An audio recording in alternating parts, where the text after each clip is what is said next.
શૈલેષભાઈ, જે પહેલું કૃત્રિમ તળાવ હતું એ નતું ફાળવવામાં આવ્યું માંજલપુરને, હવે ફરી યથાવત કરવામાં આવ્યું, શું કેવું છે બાબતે? પબ્લિકની રજૂઆત આપણા માન્ય લોકલાડીલા ધારાસભ્ય યોગેશ કાકાના માધ્યમથી આ ત્રીજું તળાવ અત્યારે કામગીરી શરૂ કરવામાં આવી છે. અને અહીંના લોકોનું કેવું છે કે અહીં મૂર્તિ થોડી વધારે છે, એટલે આપણે ઓલરેડી 2 કોર્પોરેશનના નવા કૃત્રિમ તળાવ બનાવવામાં આવેલા, એક તરસાલી અને એક મકરપુરા. એટલે ત્રીજું કે આપણે એવું હતું કે ભાઈ એથી ત્યાં વિસર્જન કરવા આવશે, પણ લાગણીને માન આપીને ધારાસભ્યને શ્રીના સૂચનથી અત્યારે કામગીરી શરૂ કરવામાં આવી છે અને કાલે વાસ્તે ને ગાસ્તે અહીં વિસર્જન બી દશા માતાનું થશે. શૈલેષભાઈ, જે રીતના એક જ દિવસની ગણતરી રહી છે, કાલના દિવસ પછી રાત્રે 12 વાગ્યા પછી માતાજીનું વિસર્જન, ત્યાં સુધી તળાવ થઈ જશે?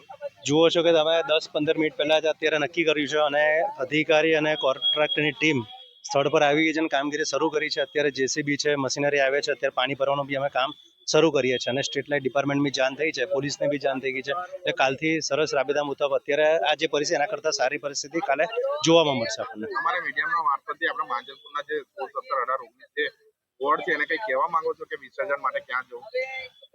એક દક્ષિણ ઝોનમાં ટોટલ 3 કૃત્રિમ તળાવનું આયોજન વડોદરા કોર્પોરેશન દ્વારા કરવામાં આવ્યું છે.